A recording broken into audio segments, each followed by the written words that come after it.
Welcome to the Roniel and DaRon podcast show. I'm Roniel. I'm DaRon. So many years ago, I got called in on an incident from a company semi nearby where I lived at the time. I went in.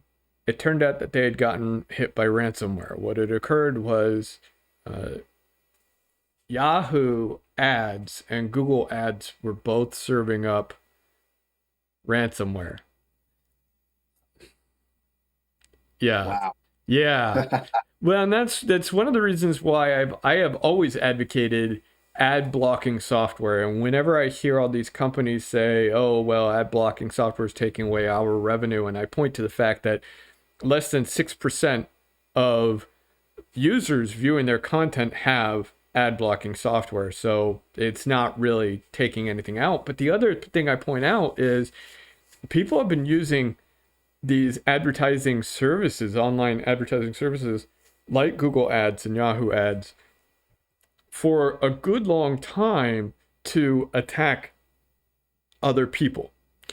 And it's phenomenal as a criminal because I know tons and tons of people are going to see these ads, which means they're seeing my malware, which means it can automatically hijack your browser, which is exactly what was happening. In this particular case, the ad pointed to a PHP page that probed their browser for vulnerabilities and then exploited automatically a battery of different vulnerabilities and dropped ransomware. First, actually dropped a Trojan horse, and then it dropped ransomware on these people's systems, and it sucked down tons and tons of malware from the internet once it did all this. So these guys got horribly compromised. Now, the bad thing is this occurred on a Friday when he got compromised. And of course, being ransomware, it tries not to be noisy. It didn't immediately sit there and pop, like what you see in all the movies, is skull and crossbones and "you've been hacked" and all these numbers flying down your screen. And I mean, what the hell is any of that? That's always so stupid. I hate the way movies like we're watching The Startup, I think is what it's called on Netflix. And you know what? The show itself is okay as these things go. Netflix has much better shows, I think, in general than this one, but it's still a fine show. But the hacking is always so terrible. Like this, Daewoo or whatever his name was stealing all her money out of her account as her computer was on, and she couldn't turn off her computer because she'd lose all her data, and you're watching this little screen and it's her bank account number and the total, and it's just going down and down, and I'm like, that's not how that works. That's not how that works. That's not even remotely how any of this works. And she's making the other guy run around turning off, begging all the neighbors to shut off their power, because she's like, well, it has to be someone on my network. Well, why do your neighbors have to shut off their power if it's on your network? Unplug your wireless router, unplug your modem. If they're on your network, your neighbors have nothing to do with this unless there's something you want to tell us. Oh man, that is crazy. Thinking about how hacking is portrayed on in Hollywood. It's always And bad. back when I was younger, trying to learn this stuff, I would look at all of these show like movies, and I'm like, oh man, maybe that's how it really is, and I look really cool. But then in real life, it's like really boring. Like it would be hours and hours of you Mhm. just sitting there looking or doing reconnaissance, looking at something or on the command terminal. That's really boring. So Yeah. I get why they do that in Hollywood, but they make it look so animated when it's not really like that. Yes, yes. Well, this actually ties in perfectly with what we were just talking about. The perception shown in Hollywood isn't even closely, it's not even semi what it is in real life. And never, almost never, I have actually seen in real life where someone popped up some stupid little thing, but almost never do people actually pop up, like a skull and crossbones saying ha ha ha ha. I did enjoy the one in Jurassic Park, the original Jurassic Park. That always made me laugh. Where that always made me laugh. I liked that, but nobody actually does that. Yeah. Yeah, nobody does that. I mean, it would be fun if you're trying to plan a game or a prank on somebody, but Right. in real life or real world scenarios, that's not happening. I would like to ask you to go back on that situation that occurred. Um, could you explain how you think or how attackers would go about actually doing more malicious attacks? Like, do they? And we know this, but for the viewers, do they know? Like, do you know whether they're like literally buying ads from, like, say I'm buying ads from Yahoo and then injecting my own code, and then it begs the question of why Yahoo is not they're not auditing what's being put in those ads before it's actually uploaded, which they're probably doing now, but at that time they probably wasn't.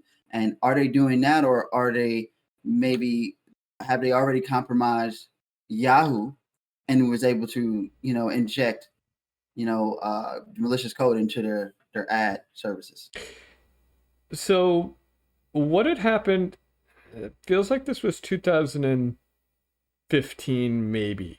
And it did eventually make that, not this particular company's predicament, but the fact that these guys were using advertisements did actually eventually make the news. What they did was they actually purchased a bunch of time, advertisement time slots, and they gave Google malicious ads and Yahoo, because it was actually both. They hit both at the same time. Yeah, you're laughing. Wait a minute. But again, I'm hoping that Somebody now looked. somebody is actually auditing that. Oh my God, really?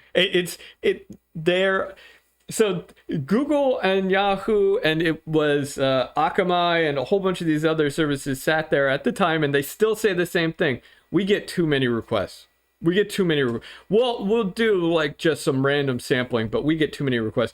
And I guarantee you, advertising services like that will continue to be used and abused for a very long time to come, because there is no good way through automated means for these guys to figure out what's going on. Because every single time, like what we were talking about, so you remember we discussed and we said, well, the lifetime of malware is like this. So what these guys do is they make custom malware, which, like you and I discussed, I mean, it's ridiculously easy, because the way anti-malware software works is they do what's called blacklisting. So they key on very specific words or byte sequences, things of that nature, byte code sequences. And so it's easy to bypass.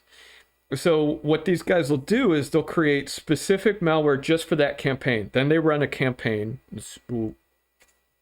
That's what it's called in this particular part of the underworld. They run a big campaign just to try to net as many people as they can.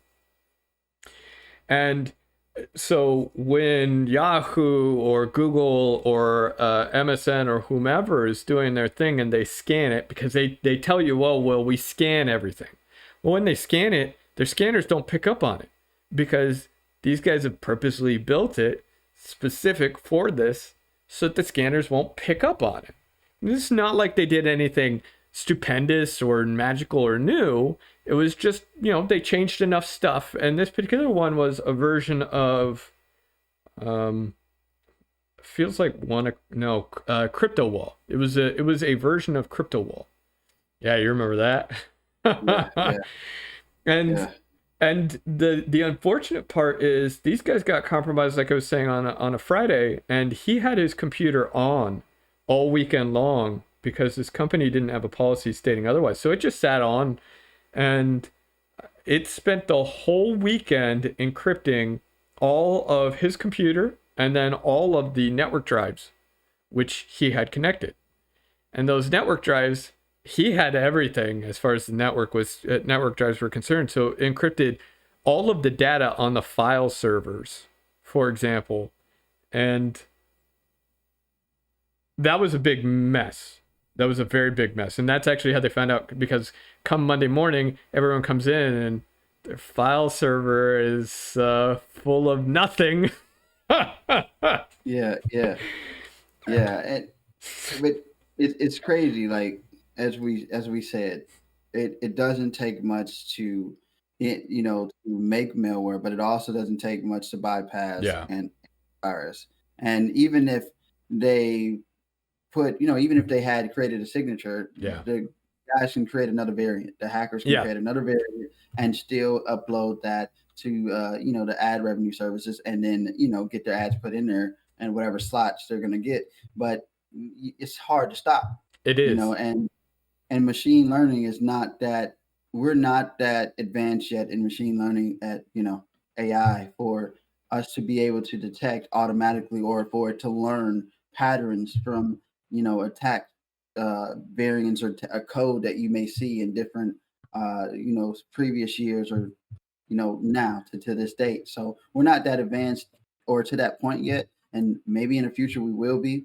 But it's just amazing how simplistic it can be. And like I said, if you and maybe we'll show a demo of some obfuscated code, and how it's a lot of junk, or they Yeah. create a lot of junk in the code, and it defeats the purpose in trying to confuse you also, but also antivirus from really seeing what the underlying goal is. Well, I think one of the really sad parts about this one is, so they got compromised. It turned out they didn't have real antivirus. They were using Windows Defender. Oh God, no, Yeah. no.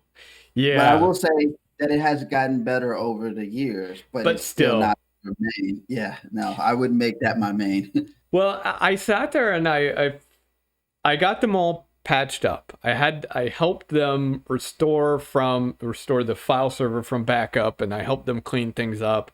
I got them squared away, told them they needed to contact a lawyer, and that their data was unfortunately stolen and all this other stuff. Then about a month later, almost to the day, guess what happened?